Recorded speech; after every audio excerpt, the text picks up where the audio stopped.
Estoy completamente de acuerdo, complementando lo que han dicho. Efectivamente, estamos en una dicotomía, en una disyuntiva entre un modelo que promete la estandarización de sistemas políticos, económicos, sociales, culturales, e incluso la estandarización del ser humano, versus un modo de vida más o menos que es el que conocíamos, ¿no? Con la idea de estados, nación, la soberanía, libertad para movilizarse, libertad para actuar efectivamente.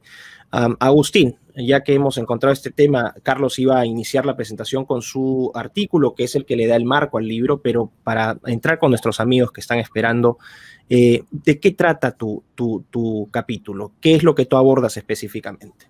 Bueno, digamos, si el subtítulo de Pandemonium 1 fue de la pandemia al control total, hay que tener en cuenta que el subtítulo de Pandemonium 2 es la cura. Entonces, yo quise jugar un poco con la idea de la cura y para hablar de la cura hay que hablar también de qué es la enfermedad, ¿no? Es decir, hay que curar qué cosa, sería la primera gran pregunta. ¿De qué va la pandemia? ¿Cuántas pandemias hay? Bueno, yo ahí en el artículo digo que por lo menos hay dos pandemias en este momento, no hay una sola. Tenemos la pandemia del coronavirus y la pandemia de la narrativa del coronavirus, que no es lo mismo. Es decir, del relato que se ha impuesto a nivel pandémico en todo el mundo sobre la propia pandemia y que nos ha homogeneizado ciertas palabritas, ciertas percepciones, ciertos abordajes a los problemas, ciertas concepciones incluso del mundo presente y del mundo futuro. Dentro de estas palabritas encontramos el reseteo, la nueva normalidad, el quédate en casa, todo este tipo de palabras que nos han inundado de un momento a otro. Yo digo, acá entonces hay dos enfermedades de las cuales hay que liberarse, ¿no? Una obviamente es la enfermedad del virus, pero la otra es la enfermedad de la narrativa sobre la enfermedad del virus, que no por ello es menos nociva. Todo relato tiene, digamos, al menos tres partes: un inicio, un desarrollo y una conclusión, un final. La narrativa de la pandemia tiene, por lo tanto, un inicio, un desarrollo y un final. Todo empezó con un murciélago en Wuhan, ¿no? Es lo que nos han dicho hasta el cansancio, hasta el hastío en todas partes. Todo empezó con un murciélago en Wuhan, todo se desarrolla y concluye el relato ¿en qué? En una vacuna, ¿no? Esto va a concluir el día que una vacuna tenga lugar y es todo lo que la gente en general está hoy esperando. Pero en términos sociológicos, ya nos han armado una vacuna. Si todavía en términos médicos no está la vacuna, lo que sí está fabricada es la vacuna sociológica. Esa vacuna sociológica se llama nueva normalidad. Nadie ha preguntado lo que es, nadie ha pedido por eso, nadie sabe de dónde vino eso, pero de un día para otro todos los medios del orden establecido nos empezaron a hablar de que teníamos que acostumbrarnos a una nueva normalidad que había llegado y que no se iba a ir de ninguna forma. Lo curioso de esta nueva normalidad es que no es realmente el final del relato, sino que es el inicio.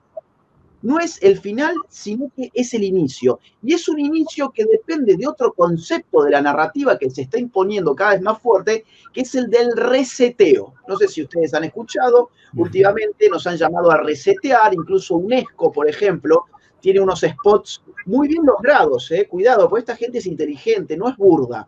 Están muy bien logrados, entonces el spot de UNESCO, de la ONU, te muestra la vieja normalidad como una porquería y te muestra la nueva normalidad como una cosa impresionante.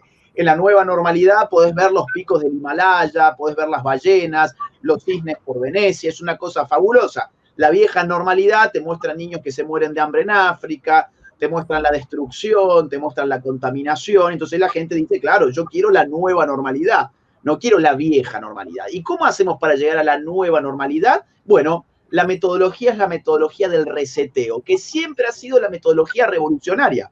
¿Qué es una revolución acaso sino tiempo conscientemente aniquilado? Toda revolución es tiempo y experiencia conscientemente aniquilada. Toda tradición es tiempo y experiencia inconscientemente acumulada. Por eso entre revolución y tradición hay una dicotomía, hay una aversión mutua. Los tradicionalistas y los revolucionarios no se llevan bien porque unos quieren conservar lo que inconscientemente heredan y los otros quieren destruir conscientemente lo que inconscientemente han adoptado. Entonces, el reseteo hoy se nos presenta como una cosa chic, una cosa cool, ¿no? Algo que tenemos que abrazar para llevar a la nueva normalidad, que es la vacuna sociológica que ya está diseñada para nosotros. Fíjate que todas nuestras expectativas hoy están siendo conducidas a la ideología reseteísta. Yo en el artículo hablo sobre la ideología reseteísta, que es la idea de teníamos un mundo espantoso, hay que borrarlo, hay que mandar toda la papelera de reciclaje y ahí suprimirlo todo. Entonces, esta ideología reseteísta es, a mi juicio, un escalón más arriba, es la culminación de algo que ya existía antes de la pandemia, que es la deconstrucción. Estamos reseteando un mundo que en cierta forma ya estaba siendo reseteado. Ya estaban siendo todos los contenidos significativos de nuestra civilización, ya estaban siendo reseteados, ya estaban siendo borrados. La familia tradicional, la fe de la gente, la libertad, el Estado soberano nacional, como hablabas recién, las lealtades patrióticas, los lazos sociales significativos, el amor romántico incluso. En otras conferencias yo he mostrado esta saña que hay en este momento contra el amor romántico, que tiene que ser reseteado también. Entonces yo ahí digo, bueno, esto del reseteo no es tan nuevo. Esto del reseteo es el punto de llegada de la deconstrucción, ¿no? Nos han dejado, ya no es, a ver, si la deconstrucción te dice, hay que reventar todo lo que está atrás, el reseteísmo te dice, ya no tenés más nada atrás para reventar. En la papelera de reciclaje ya no te quedó nada por borrar de allí. Mandamos toda la papelera de reciclaje, ahora ya no hay nada más para ni siquiera restaurar, ¿no? Entonces yo digo, esta es la cura que nos están ofreciendo en términos sociológicos. ¿Qué quieren para nuestra sociedad? Una sociedad reseteada, que aniquile su pasado y que supuestamente se vuelva a hacer. Algo totalmente imposible si no es a la medida de aquellos que tienen el poder para rehacer esta sociedad reseteada. Ahora yo digo, bueno, frente a esto hay una cura, ¿no? O sea, esta es la cura que nos proponen. Juguemos con el asunto de la cura. Yo ofrezco otra cura. Y creo que es la cura que se ofrece en nuestro colectivo de intelectuales, vamos a llamarlo así, que es de las personas que hacemos Pandemonium. Y esa cura no se llama, no se llama reseteo, se llama restauración. Digo, lo contrario al reseteo es la restauración. Volvamos a pensar en la papelera de reciclaje, ¿no? Uno a veces manda archivos que por confusión se borraron, bueno, tiene todavía la posibilidad de ingresar y restaurarlos. Y lo salva. Ve ahí qué sirve de allá adentro, qué realmente tenía valor y no merece estar en la papelera de reciclaje, le hace un clic y le pone restaurar. Yo creo que nosotros tenemos que pensar nuestra cura social en términos no de aniquilar esa papelera de reciclaje, sino de restaurar cosas que han aniquilado, cosas que las han mandado a la papelera. La familia, el amor romántico, la soberanía de los estados-nación, los lazos sociales significativos, el valor de la espiritualidad, el valor de las religiones, el valor de la patria. Y acá voy a cerrar con 3 apuntes, ¿no? Que tienen que ver con estas 2 curas, la cura del reseteo, la cura de la restauración. La cura del reseteo es la cura del reseteo nacional. Es decir, vamos a poner a todas las naciones bajo la soberanía digamos, de una única estructura global que no tiene ni patria ni territorio, es un centro de poder difuso. Llámese, por ejemplo, la ONU, que es el lobby, digo, insisto, el lobby está yendo hacia ese puerto. La cura de la restauración diría, no, nuestras patrias tienen un contenido político, social e histórico muy rico que debiera ser restaurado. En vez de estar, por ejemplo, destruyendo los monumentos de los próceres, vamos a ver qué enseñanzas dieron en su momento esos próceres, qué ejemplos de vida dieron en su momento esos próceres, y vamos a ver cómo lo podemos aplicar al día de hoy. No hay, digamos, pueblo, no hay patria, ni hay pueblo allí donde no hay historia.